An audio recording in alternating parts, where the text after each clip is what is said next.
Hello physios, I welcome you all to our channel Physio Vidyapit.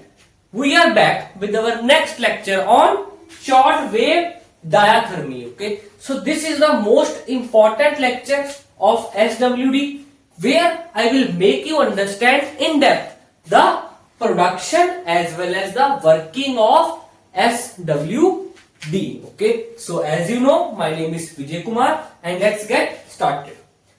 Production. Okay, so in the production, first of all I will explain that what types of circuit are in SWD, what are the different parts which are present in the SWD circuit. Production, it produce electric and magnetic field, यानी कि electric field भी बनेगा, magnetic field भी बनेगा, विच alternate at high frequency, जो कि एक constant नहीं होगा बल्कि अल्टरनेट होगा, बढ़ रहा है कम हो रहा है, और उसकी फ्रीक्वेंसी जो है वो बहुत हाई होगी, यानी कि जो चेंजेस है वो बहुत फास्ट हो रहे हैं, यानी कि जो वेरिएंस यानी कि variability of the electric and magnetic field is very high, मतलब जो इलेक्ट्रिक और मैग्नेटिक फील्ड है वो बहुत तेजी से बढ़ रहा होगा या कभी कम हो रहा होगा, which is the high frequency. And due to this rapidly alternating, और ये रैपिड जो चेंज हो रहा है यही हमारे लिए इंपॉर्टेंट है. So due to this rapidly alternating field which produce physiological and therapeutic effect, इसी से हमें क्या मिलेगा, एक therapeutic as well as physiological effect मिलेगा. यानी कि हमने क्या पढ़ा कि इसमें दो तरीके के फील्ड होंगे, एक इलेक्ट्रिक होगा एक मैग्नेटिक होगा, दोनों एक तरीके से हम कह सकते हैं कि वेरी करते रहेंगे, और इनका वेरी करने का जो फ्रीक्वेंसी है वो बहुत हाई होगा, जिसके चलते हमें क्या मिलेगा, physiological as well as therapeutic effect मिलेंगे. Next, it is available in two models. Okay, इसके दो मॉडल हैं, एक 250 वॉट पावर का, एक 500 वॉट पावर का. फिर अब इसमें दो सर्किट होते हैं. पहला सर्किट जिसको हम बोलेंगे oscillatory circuit, it is also called generator circuit और मशीन सर्किट. ओके, ये लिख रखा है जनरेटर और मशीन सर्किट, ये भी इसी के नाम है. फिर इसका क्या काम है, अब ये क्या इस सर्किट का क्या नाम है, जनरेटर. जनरेटर मतलब ये कुछ बनाएगा, क्या बनाएगा, हाई फ्रीक्वेंसी करंट बनाएगा. तो इसका यूज क्या है, to produce high frequency current. और एक फॉर्मूला जो हमने याद रखना है वो है ये F is equal to 1/2 under root L and C. Okay, C क्या है, कैपेसिटेंस, L क्या है, इंडक्टेंस. अब हमारा गोल क्या है इस फॉर्मूला में, कि हमें फ्रीक्वेंसी चाहिए बहुत ज्यादा, फ्रीक्वेंसी चाहिए बहुत ज्यादा. और आप देख सकते हैं कि फ्रीक्वेंसी LC के इनवर्सली प्रोपोर्शनल है. ओके, इनवर्सली प्रोपोर्शनल है, यानी कि अगर हमें ये टर्म बहुत ज्यादा चाहिए तो डेफिनेटली हमारी ये टर्म बहुत लो होनी चाहिए. So this is the thing that it uses a very low capacitance as well as low inductance to produce high frequency current. ये चीज आप लिख सकते हैं. And this you can also add in principles of SWD which was our previous part. It has capacitance and inductance, वो मैंने लिख दिया. इतना क्लियर हुआ कि सर्किट, दो सर्किट होते हैं जिसमें से पहला क्या है, ऑसिलेटरी. ऑसिलेटरी को क्या बोलेंगे, जनरेटर या मशीन. क्या इसका काम है, अब ऑसिलेटर सर्किट में भी कुछ 4-5 चीजें हैं, 5 चीजें लिख रखी हैं, इनके बारे में बात करेंगे. मेन सप्लाई, अब this is the generator circuit, तो डेफिनेटली हम इसे पावर प्लग से कॉन्टैक्ट में देंगे. We will connect this to the main supply so that उसको करंट मिले मशीन को, और वो क्या करे, एक हाई फ्रीक्वेंसी करंट बनाए. और आपको तो पता है कि मेन सप्लाई कितने वोल्टेज की हमारे घर पे आती है, 220 वोल्ट, और उसकी फ्रीक्वेंसी कितनी होती है, 50 हर्ट्ज.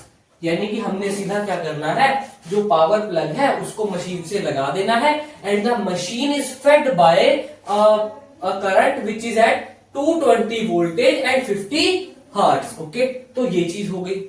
फिर अगला क्या है, ट्रांसफॉर्मर.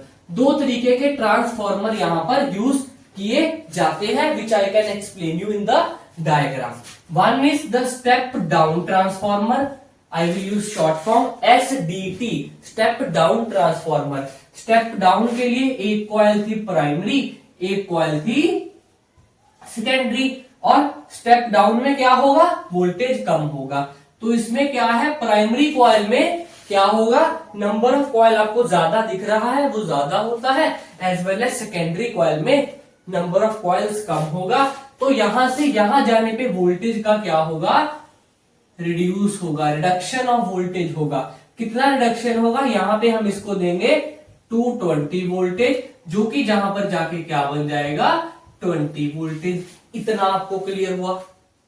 दो ट्रांसफॉर्मर होंगे, जिसमें से पहला मैंने आपको समझा दिया। अब दूसरा क्या है, दूसरा है, यहां लिख देता हूं, स्टेप अप ट्रांसफॉर्मर। यहां लिखते हैं, ये नीचे वाला है, ओके, इसकी बात करूंगा, लिखूंगा मैं उसको यहां पे, स्टेप अप ट्रांसफॉर्मर। अब स्टेप अप से क्या मतलब, अप मतलब बढ़ेगा, यानी कि ये एक प्राइमरी कॉइल, ये है इसकी सेकेंडरी कॉइल। आगे जाके वोल्टेज को बढ़ाना है तो डेफिनेटली सेकेंडरी कॉइल में नंबर ऑफ कॉइल हम क्या कर देंगे, ज्यादा कर देंगे।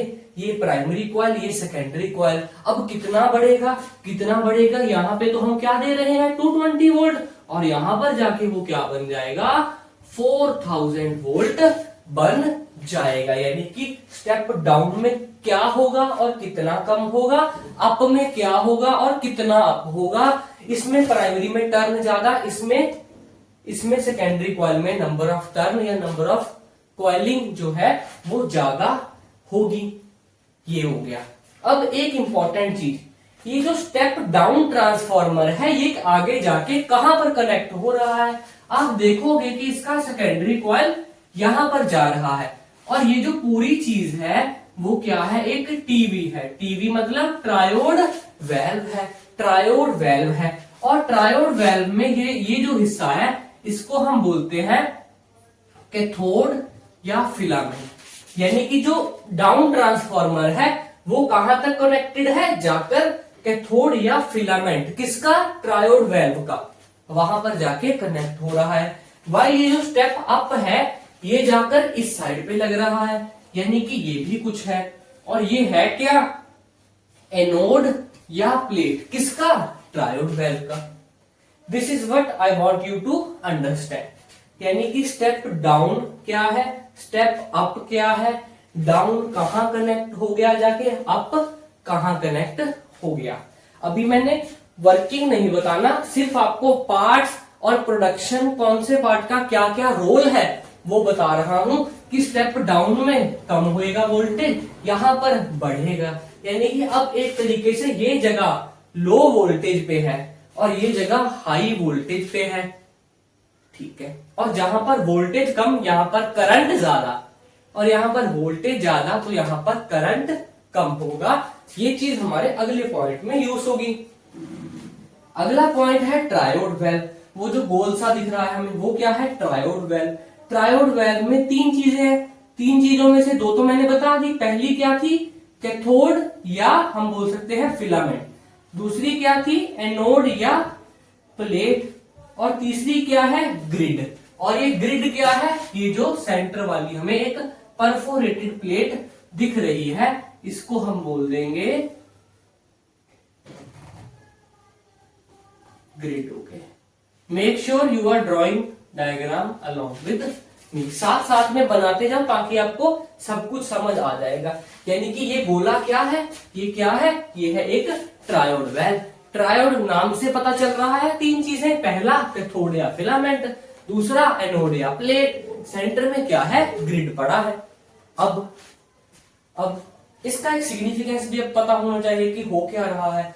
इस जगह पे वोल्टेज कितनी है, 20 वोल्ट, और इस जगह पे, यानी कि ये सारा सर्किट इस तरफ ही जा रहा है ना लगने के लिए, इस जगह पर कितनी है, वहां पर कितनी है, 4000 वोल्ट। यानी कि अगर हम ले दे के बोले, यहां पर इंटेंसिटी ऑफ करंट ज्यादा होगा। क्यों, क्योंकि यहां पर वोल्टेज कम है तो करंट ज्यादा, यहां पर वोल्टेज ज्यादा तो करंट कम, यानी कि अब कैथोड और एनोड में से ज्यादा करंट किसके पास, कैथोड के पास। और यहां पर से एक चीज होगा जिसको हम बोलते हैं थर्मियोनिक एमिशन, बोलते हैं थर्मियोनिक एमिशन। अब उसी चीज को मैं यहां बना रहा हूं, ये रहा हमारा कैथोड या फिलामेंट, यहां से कुछ होगा किसकी तरफ, एनोड या प्लेट की तरफ। अब इस पे क्या है, वोल्टेज कम है तो डेफिनेटली यहां पर करंट आई ज्यादा होगा, यहां पर भी वोल्टेज ज्यादा तो डेफिनेटली यहां पर करंट कम होगा। अब यहां पर से इसको एक काफी करंट मिला तो यहां पर थोड़ी बहुत हीटिंग हुई होगी, हीटिंग हुई होगी तो एक इलेक्ट्रॉन यहां से एमिट होकर कैथोड से एनोड की तरफ जा रहा होगा, यानी कि ये डायरेक्शन किसकी है, इलेक्ट्रॉन की, यानी कि ये डायरेक्शन किसकी है, इलेक्ट्रॉन की। यानी कि अब अगर आपसे कोई पूछे कि इलेक्ट्रॉन कहां से कहां जा रहा है, कैथोड या फिलामेंट से कहां, एनोड या प्लेट की तरफ जा रहा है, ये बात हो गई। फिर मैं आज चाहता हूं कि आपको दो डायरेक्शंस और हमेशा के लिए याद रहे, एक तो सेम होगी in the direction of electron. एक मिनट, इलेक्ट्रॉन कहां से कहां, कैथोड से एनोड, और इलेक्ट्रिक करंट का डायरेक्शन उल्टा होता है, तो ये ऊपर वाला डायरेक्शन किसका बन गया, इलेक्ट्रिक करंट का, ठीक है। और एक करंट और होता है, उसको हम बोलते हैं कन्वेंशनल करंट। इसकी हमने डेप्थ में नहीं जाना, पर आपको पता होगी कन्वेंशनल करंट जो है वो होता है in the direction of electron flow, यानी कि CC, that is conventional current, वो भी कहां से कहां, कैथोड से एनोड। यानी कि अब तक क्या पता चला, यहां से यहां इलेक्ट्रॉन, ठीक है, कहां से कहां, कैथोड से एनोड। इलेक्ट्रिक करंट का डायरेक्शन एनोड से कैथोड, कन्वेंशनल करंट का कैथोड से एनोड। इतना आपको बिल्कुल क्लियर होना चाहिए, ठीक है। फिर है grid leak resistance, okay, grid leak resistance. यहां पर हमने क्या लिखना है, अब ये जो ग्रिड लीक रेजिस्टेंस है, ये तो ग्रिड था, वो तो पढ़ा रहने दो, वो हो गया ट्रायोड वेव का हिस्सा था। अब एक चीज पड़ी है ग्रिड लीक रेजिस्टेंस, जो कि है ये है ग्रिड लीक रेजिस्टेंस। इसका क्या काम है, जब भी इलेक्ट्रॉन कैथोड से एनोड की तरफ जाएगा, कुछ इलेक्ट्रॉन इस ग्रिड के ऊपर चिपक जाएंगे, उसको यहां से वापस कैथोड को देना इसका काम है। And this is whole about grid leak resistance. लेकिन आप देखोगे सर ये रेजिस्टेंस से पहले भी तो कुछ लगा है, व्हाट इज दिस, ये क्या है, it is a inductor, it is a inductor, जो कि इसके साथ में लगा होता है। इसका सिग्निफिकेंस वो मैं आपको कहां बताऊंगा, वर्किंग में बताऊंगा। यानी कि ग्रिड लीक रेजिस्टेंस में हमने क्या क्या देखा, एक तो चीज है ग्रिड लीक रेजिस्टेंस, प्लस इसके साथ में एक इंडक्टर भी लगा हुआ है जिसकी कुछ इंडक्टेंस होगी, और इसकी बात आगे करेंगे। Last is oscillator. अब सब कुछ हो गया, सर जी ये क्या है, ये जगह, यहां पर आप देख सकते हो दो चीजें हैं, एक तो ये चीज, ये और ये। देखो पहला बॉक्स तो ये बन रहा है, ये इंडक्टर और ये अंदर वाला कैपेसिटर। दूसरा बॉक्स क्या है, ये इंडक्टर और ये बाहर वाला कैपेसिटर। ध्यान से देखो, यानी कि ये एक पहला बॉक्स है जो कि बड़ा है, ये भी इंडक्टर है, ये this one, this black one, ये वाला, और इसका आगे जाके एक क्या है, कैपेसिटर भी है लगा है, और एक दूसरा इंडक्टर ये है, और इसका कैपेसिटर बाहर जाके लगा है। यानी कि यहां पर एक इंडक्टर ये है, एक इंडक्टर ये है, एक कैपेसिटर ये है, एक कैपेसिटर ये है। In this diagram you can see that at the very last, okay, what are the structures present, okay, so there are two inductor and two capacitors. So there is one larger box having one inductor and one capacitor, while a smaller box which is again having one inductor and one capacitor. So here oscillator include only the larger box which is having one inductor and one capacitor, while the smaller box which is again having one inductor and one capacitor is the part of resonator circuit, which we will study further. एक और important point, ये जो grid leak resistance वाला, क्या बोला मैंने, ये जो ग्रिड लीक रेजिस्टेंस वाला इंडक्टर है वो होगा वेरिएबल, वाइल ये दोनों क्या होंगे, स्टेबल। क्या होंगे, स्टेबल। इतना आपको बस एक और पॉइंट याद रखना है। तो ये हमारा ऑसिलेटरी सर्किट कंप्लीट हो गया। इसके क्या क्या पार्ट्स हैं, कहां पर कौन सी चीज लगी हुई है, और आपको थोड़ा होता मैंने एक ओवरव्यू दे दिया है कि क्या किसका यूज है। So this is whole about the oscillatory circuit. Now we will study about the resonator circuit. Okay, oscillatory circuit is completed. Resonator circuit, it is also called patient circuit. Okay, यानी कि यहां पर patient का tissue भी होगा इसका part. Connected in parallel to oscillatory circuit, let it go. Resonator coil which is important, ये जो आउटर बॉक्स था ये क्या था, ऑसिलेटर, जिसमें एक इंडक्टर था और एक कैपेसिटर था। अब ये जो इनर बॉक्स है उसमें दो चीजें हैं, एक तो है रेजोनेटर कॉइल जिसमें है एक इंडक्टर जो कि है ये चीज इंडक्टर, और एक है कैपेसिटर जो कि है ये चीज। तो कंडेंसर मतलब एक कैपेसिटर। अब इसका क्या काम है, ये जो ऑसिलेटर वाला इंडक्टर था, ये देखो ये दो इंडक्टर बन गए ना, ये ऑसिलेटर का इंडक्टर, ये रेजोनेटर का इंडक्टर। यहां से यहां क्या होगा, म्यूचुअल इंडक्शन, और जो भी हाई फ्रीक्वेंसी करंट इस ऑसिलेटर में बना था वो कहां चले जाएगा, रेजोनेटर में, by the phenomenon of mutual induction. क्या होगी, MI होगा, which is known as mutual induction. तो हाई फ्रीक्वेंसी करंट उसमें भी आ जाएगा। और रेजोनेटर कंडेंसर में क्या है, वो एक कैपेसिटर है, और ध्यान रखना इस कैपेसिटर के ऊपर ऐसा एक एरो होगा which means it is a variable capacitor, यानी कि ये अपनी कैपेसिटेंस को चेंज करते रहेगा। इलेक्ट्रोड, तीन तरह की इलेक्ट्रोड यूज की जाती हैं।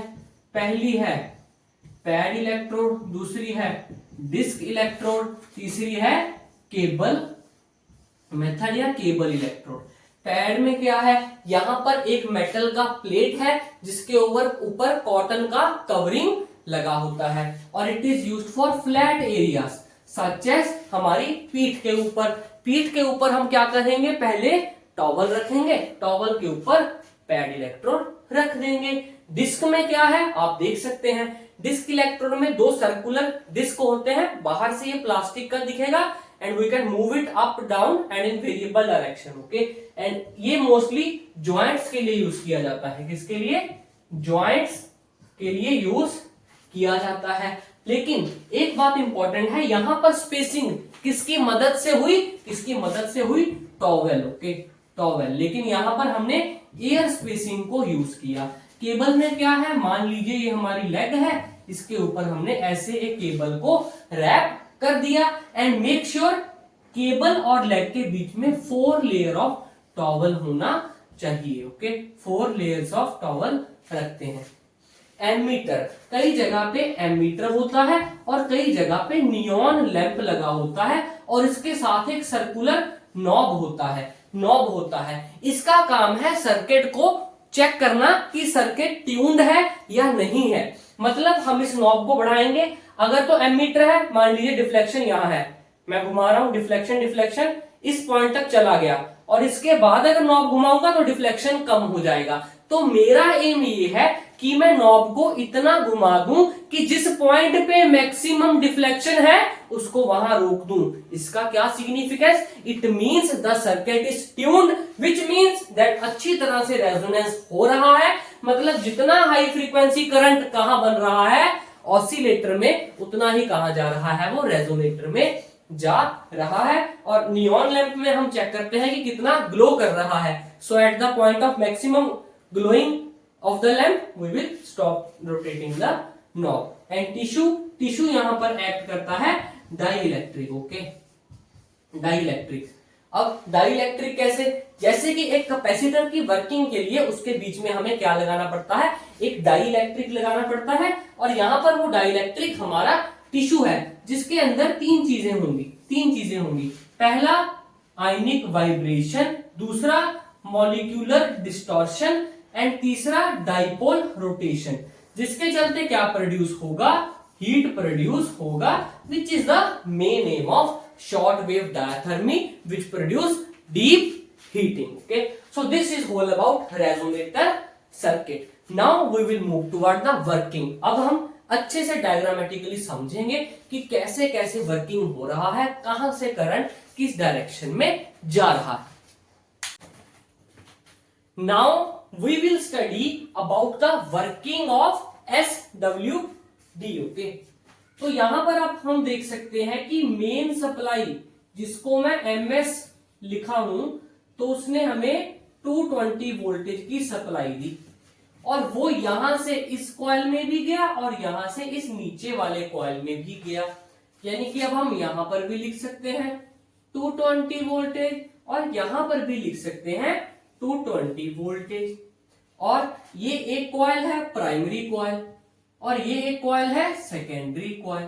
अब हम अगर देखें तो यहां पर नंबर ऑफ टर्न्स ज्यादा है, number of turn is more in primary coil. So ये क्या बना, ये बना SDT, that is step down transformer. यानी कि वोल्टेज कम होगा, कम होके कितना बन गया, 20 वोल्टेज. सिमिलरली अगर हम यहां देखें, यहां पर ये है प्राइमरी कॉइल और ये है सेकेंडरी कॉइल और आप देख सकते हैं कि number of coil is more in the secondary coil. तो ये क्या बनेगा, SUT बनेगा, स्टेप अप ट्रांसफॉर्मर बनेगा. यानी कि यहां पर वोल्टेज अप होगा, अप होके कितना बनेगा, 4000 वोल्टेज बन जाएगा. ये हुआ. अब देखा जाए तो ये तो क्या था हमारा ट्रायोड वेल. ट्रायोड वेल में मैंने आपको क्या बताया था, ये क्या है, टोटल एक टीवी है. ट्रायोड वेल, इसका ये हिस्सा क्या कहलाता है, कैथोड या फिलामेंट. वाई इसका ये हिस्सा क्या कहलाता है, एनोड या प्लेट. अब देखा जाए तो ये वाला हिस्सा है लो वोल्टेज पे, यानी कि 20 वोल्ट पे. वाई ये वाला सारा हिस्सा जो है वो हाई वोल्टेज पे है, यानी कि 4000 वोल्टेज पे. और यहां पर अगर वोल्टेज कम है तो करंट ज्यादा होगा ही होगा और यहां पर अगर वोल्टेज ज्यादा है तो करंट कम होगा. यानी कि यहां पर जो करंट गया उसके चलते क्या हुआ, अभी उसको बताने से पहले हम साथ साथ में देखेंगे कौन कौन से लॉ यूज हो रहे हैं. यहां से यहां क्या हुआ, ट्रांसफॉर्मर वर्क किया और कौन सा प्रिंसिपल यूज हुआ था, mutual induction. Okay, mutual induction. पहली कॉइल में करंट था, दूसरी में तो कोई करंट नहीं था. वाया म्यूचुअल इंडक्शन वहां पर करंट बना और कॉइल में नंबर ऑफ कॉइल्स का फर्क था, जिसके चलते जो है वो करंट वोल्टेज कम हो गया. सिमिलरली यहां पर भी म्यूचुअल इंडक्शन का ही लॉ लगा. अब यहां पर जब ये करंट गया जो कि हाई था, वोल्टेज कम है तो करंट हाई होगा, हाई होगा तो यहां पर हीटिंग होगा. हीटिंग होगा किस लॉ के चलते था, Joule's law, JL. Joule's law क्या कहता है हमें, H is equal to I square R T. यहां पर वोल्टेज कम है तो इंटेंसिटी ज्यादा और उसका भी स्क्वायर करना है तो देखो हीटिंग कितनी ज्यादा होगी, जिसके चलते यहां से एमिट होगा क्या एमिट होगा, एक इलेक्ट्रॉन एमिट होगा. और ये इलेक्ट्रॉन कहां से कहां जा रहा है, कैथोड या फिलामेंट से किसकी तरफ, एनोड या प्लेट की तरफ जा रहा है. इतना क्लियर हुआ क्या आपको. अब यहां से आपको मैंने एक चीज बतानी है, वो क्या है, जैसे कि मैंने आपको पहले बताया था, मैं कहां पे लिखूं ये चीज, यहां लिख देते हैं, कैथोड एनोड. ओके, इतना सा ही एरिया देखो, कैथोड से एनोड जा रहा है कौन, इलेक्ट्रॉन. और मैंने आपको बताया था कि कन्वेंशनल करंट की भी डायरेक्शन यही होती है, पर जो एक्चुअल में इलेक्ट्रिक करंट होता है उसकी डायरेक्शन होती है उल्टा. ठीक है, इलेक्ट्रिक करंट की वो कहां से कहां जाएगा, एनोड से कैथोड की तरफ. और यहां पर असल में क्या होगा, जो करंट है, करंट है वो एनोड से कैथोड की तरफ जा रहा है, एनोड से कैथोड।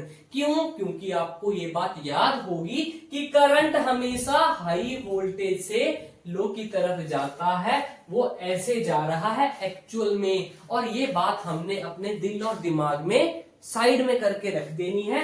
क्यों? क्योंकि अब जब हम इसको समझेंगे तब हमने सारी बात इलेक्ट्रॉन और कन्वेंशनल करंट के हिसाब से कर देनी है।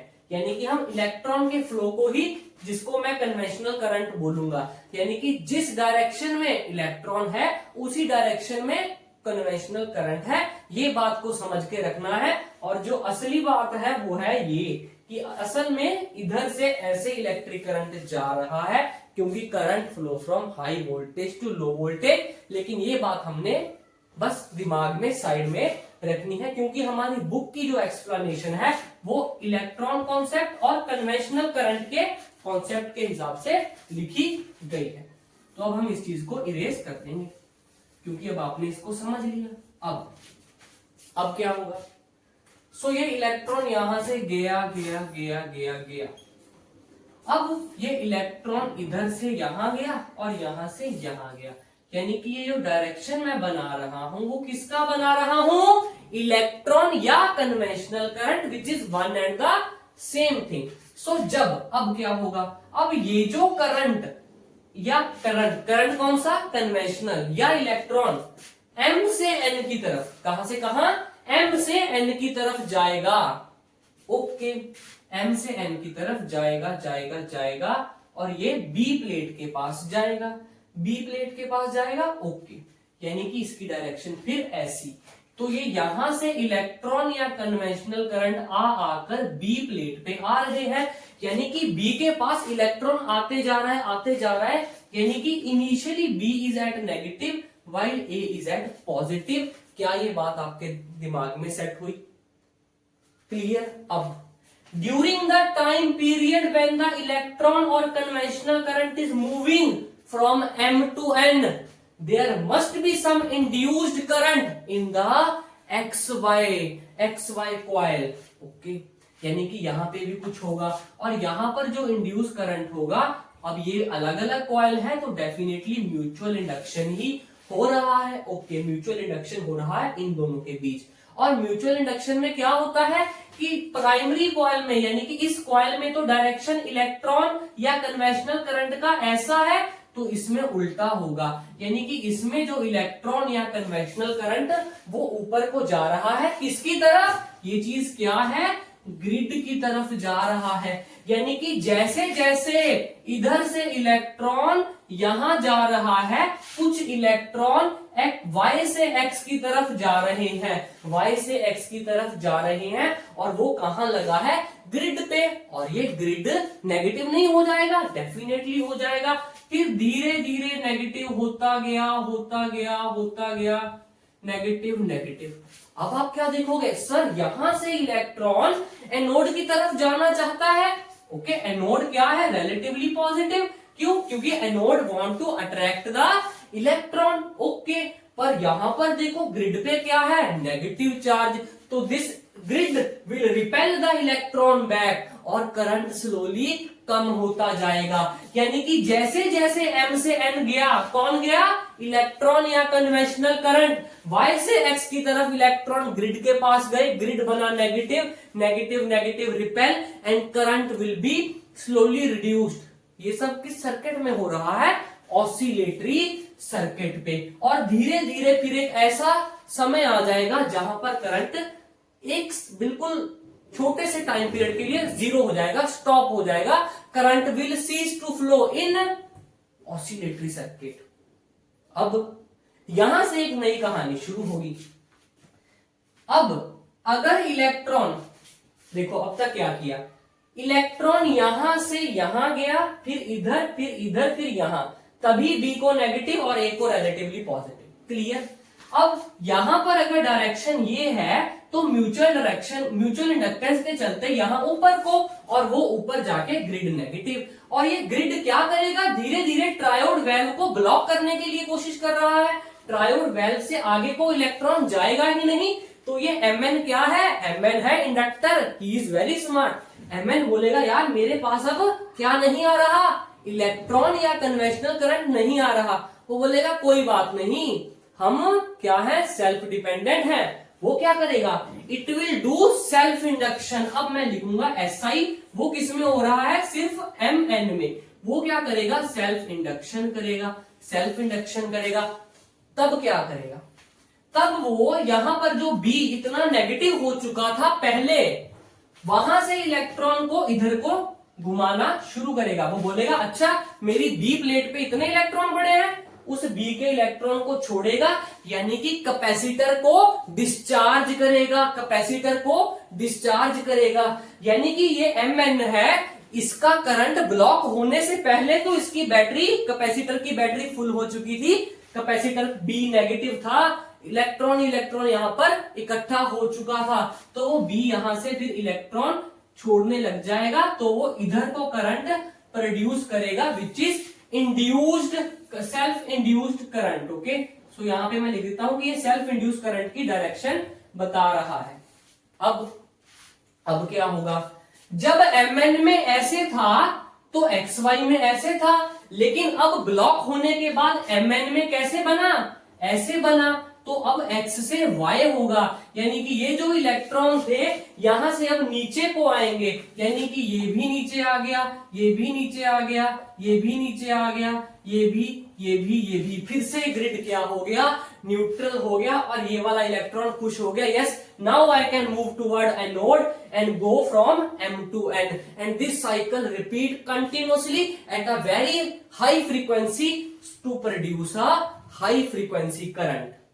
अब जब इसने, ध्यान से सुनना, जब B से क्या हुआ? जब B से इलेक्ट्रॉन निकल कर ऐसे जा रहा था, तब क्या हो रहा है? तब B नेगेटिव से कम नेगेटिव की तरफ जा रहा है, यानी कि अब ये B वाला इलेक्ट्रॉन घूम के A पे जाएगा, यानी कि फिर एक ऐसा समय भी आ सकता है, ऐसा टाइम आ सकता है जहां पर A नेगेटिव हो जाएगा और B पॉजिटिव हो जाएगा। This is whole concept. फिर से दोबारा समझे, यहां से इलेक्ट्रॉन यहां गया, क्यों? जूल्स लॉ ऑफ हीटिंग लगा, इसने इलेक्ट्रॉन इमिशन किया, which is thermionic emission.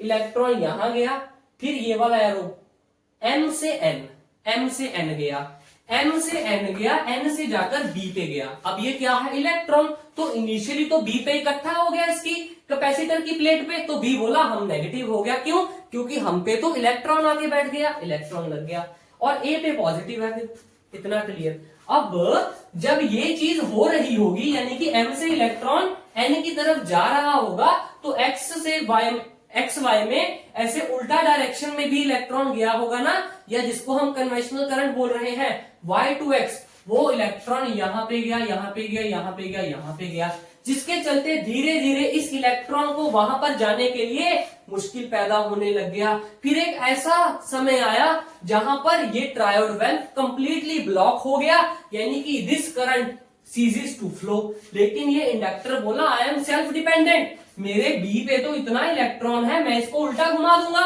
Which is called self induction. तो अब डायरेक्शन क्या बन गया? यहां से यहां, जो मैंने ये एरो डाला है, ये और ये, तब क्या होगा? ये यहां से घूम के इलेक्ट्रॉन A पे चले जाएगा, यानी कि इनिशियली पॉजिटिव था A और B नेगेटिव था, बाद में A नेगेटिव हो जाएगा, B पॉजिटिव हो जाएगा, और ये चीज बार बार होती रहेगी। तुम पॉजिटिव हम नेगेटिव, हम पॉजिटिव तुम नेगेटिव, ये घूमता रहेगा। और जब ये इलेक्ट्रॉन B से A की तरफ जा रहे थे, तो यहां पर तो उल्टा ही करना है, तो ये इलेक्ट्रॉन भी ऊपर से नीचे आ गया, तो यहां पर जो है ग्रिड न्यूट्रल हो गया, फिर से करंट चल पड़ा, और this cycle continuously occur over a time. अब आप बोलोगे सर सारी बात हो गई, लेकिन वो बात अब तक इसकी हुई है, इस बाहर वाले बड़े डब्बे की। लेकिन ये जो अंदर वाला बॉक्स है, जो क्या है? रेजोनेटर। अब तक ये सारा बात हुआ कहां का? ऑसिलेटर सर्किट का। अब रेजोनेटर में देखें, रेजोनेटर में क्या होगा? यहां पर, अब देखो, यहां पर भी आपको ध्यान से समझना है, बिल्कुल इजी है। अब देखो, रेजोनेटर में क्या होगा वो डिपेंड करेगा Mn पे, यानी कि OP में जो होगा it depend upon Mn। Okay, जब M से N जा रहा था पहले, यानी कि जब ब्लॉक ही नहीं हुआ था, जब अच्छी भली हमारी कहानी चल रही थी, M से N जा रहा है, यहां पर उल्टा बना था तो वहां पर भी उल्टा बनेगा, तो यहां पर ऐसा बनेगा, यानी कि जब M से इलेक्ट्रॉन इनिशियली नीचे जा रहा था तो P से O जाएगा, P से O जाके C को क्या करेगा, नेगेटिव, D को पॉजिटिव इनिशियली। फिर क्या था, फिर ये ब्लॉक हो गया था, फिर ये ब्लॉक हो गया था क्योंकि ग्रिड पे नेगेटिव आ गया था। तब क्या हुआ, तब हमारे इस Mn वाले इंडक्टर ने बोला कोई बात नहीं, हम B से इलेक्ट्रॉन को N to M भेजेंगे। तो जब ये N to M गया तो ये X से Y आया, तो ये भी नीचे जाएगा O से P, यानी कि तब D नेगेटिव हो जाएगा और C पॉजिटिव हो जाएगा। एंड ये आपस में एक दूसरे में रेजोनेंस में रहते हैं, यानी कि जितना हाई फ्रीक्वेंसी करंट Mn यानी कि ऑसिलेटर वाले इंडक्टर में बना उतना ही यहां पर बनेगा, जिसके चलते क्या होगा, ट्यूनिंग अच्छी होगी। और ट्यूनिंग के लिए मैंने आपको बताया था कि या तो एमीटर लगा होगा, तब हमने नॉब को घुमाते जाना है और जितना घुमाने पर सबसे ज्यादा डिफ्लेक्शन वहीं पे उसको छोड़ देना है, which is the point at maximum resonance. मतलब जितना करंट ऑसिलेटर में बना उतना ही किस सर्किट में जा रहा है, पेशेंट सर्किट में या रेजोनेटर सर्किट में जा रहा है। सिमिलरली अगर नियॉन लैंप है तो उतना घुमाओ जहां पर मैक्सिमम ग्लो आए, कहां पर, नियॉन लैंप पर। और ये है हमारा, क्या है हमारा working of SWD। Another important thing is that कि ये जो कैपेसिटर वेरिएबल था, किसका कैपेसिटर वेरिएबल है पहले ये बताओ, रेजोनेटर का, ओपी का जो भाई है कैपेसिटर वो वेरिएबल है, लेकिन ये वाला Mn का जो कैपेसिटर था कौन सा, AB, वो वेरिएबल नहीं है। अब ऐसा क्यों, OP जो क्या है, अब ध्यान से सुनना, M और N क्या है, एक इंडक्टर जिसको हम L से डिनोट करते हैं, और इसी का Mn के साथ कौन सा कैपेसिटर है, AB, जो कि बन गया C1। अब OP ऑसिलेटर में OP क्या है, एक इंडक्टर, वो है L, ये L1, ये L2, और इसका जो कैपेसिटर है वो क्या है, C2 बन गया मान लो। अब the product of inductance and capacitance, यानी कि L1 इंटू C1 को इक्वल करना चाहते हैं हम, किसके साथ, L2 या C2। ये कौन सा है, ऑसिलेटर सर्किट, ये कौन सा है, रेजोनेटर सर्किट। अब ये दोनों तो मैंने फिक्स्ड लिए हुए हैं, ये भी मेरा फिक्स्ड है, पर C2 को मैंने वेरिएबल लिया है। क्यों, क्योंकि ये इस प्रोडक्ट को मेंटेन कर सके। हम बात करेंगे इस ग्रिड लीक रेजिस्टेंस के बारे में। यहां पर क्या होगा, कुछ इलेक्ट्रॉन जो ग्रिड पे इकट्ठा हुआ था उसको वो यहां से वापस लाके यहां पर दे देगा। कैसे, कब, और ये चीज कब होगी, X से Y इलेक्ट्रॉन कब गया था, जब N से M गया था, यानी कि जब इसने B से इलेक्ट्रॉन यहां को भेजे थे, यानी कि B से निकल के N to M गया था, तो ये यहां से जो इलेक्ट्रॉन आए थे वो वापस कहां पर गए थे, कैथोड या फिलामेंट के पास गए थे। And this is whole about the working of shortwave diathermy. Make sure you have a complete understanding, because इसमें बहुत सा कंफ्यूजन रहता है बच्चों को कि कहां से इलेक्ट्रॉन है, कहां से करंट है। बुक में क्या कर रखा है, इलेक्ट्रॉन के डायरेक्शन को, जिसको हम कन्वेंशनल करंट का डायरेक्शन बोलते हैं, उसी को यूज किया है।